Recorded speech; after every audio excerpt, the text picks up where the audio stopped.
Current Affairs Bulletin for the period 8th October to 11th October 2016.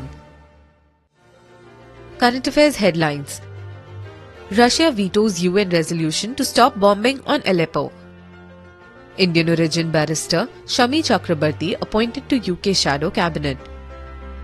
US lifts economic sanctions on Myanmar. Hindu husband can divorce wife if she tries to separate him from aged parents, Supreme Court. Andy Murray, Agnieszka Radwanska won 2016 China Open men's and women's singles title. ASI protected historical monuments and archaeological sites declared polythene-free zones.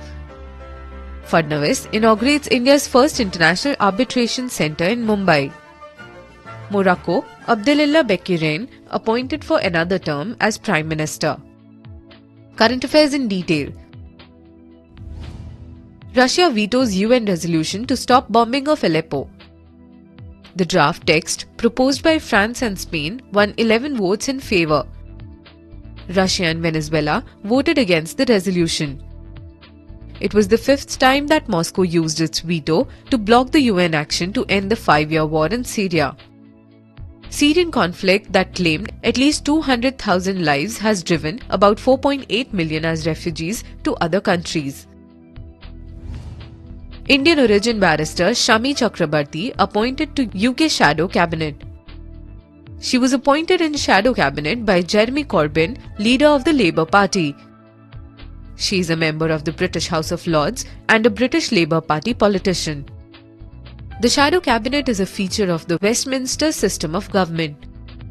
Shadow cabinet's responsibility is to criticise the policies and action of the government and offer an alternative programme. US lifts economic sanctions on Myanmar. The decision was made during Myanmar State Councillor Aung San Suu Kyi's visit to Washington. Lifting economic and financial sanctions will support trade and economic growth in Myanmar. US Treasury Department will continue to work with Myanmar to implement a robust anti-money laundering regime.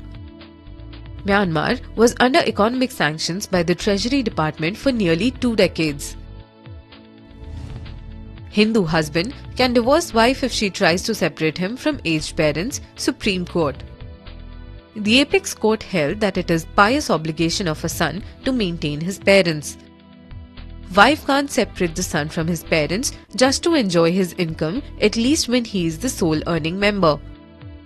Insisting husband to live separately from his parents is a Western thought which is alien to our culture and ethos.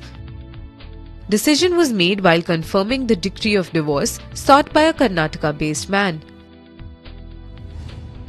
Andy Murray, Agnieszka Radwanska won 2016 China Open men's and women's singles.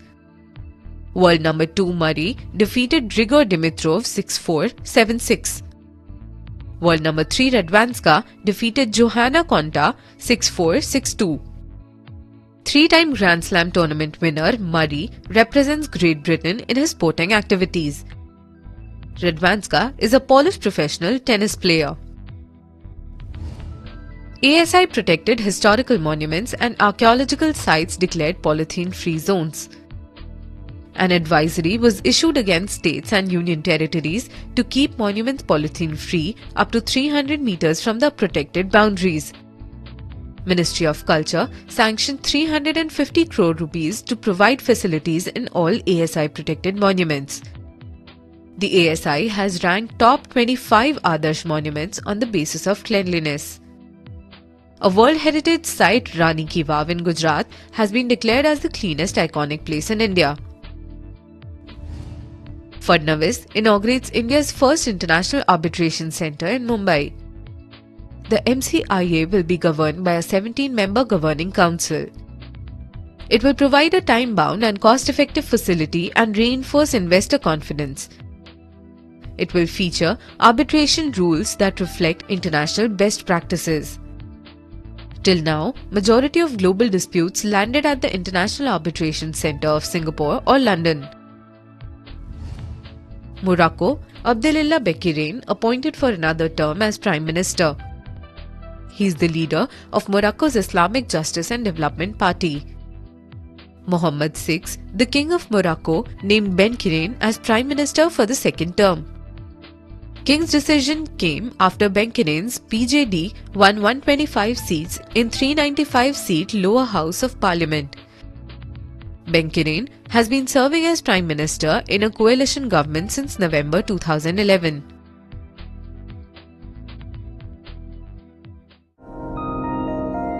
For more on current affairs, log on to jagranjosh.com.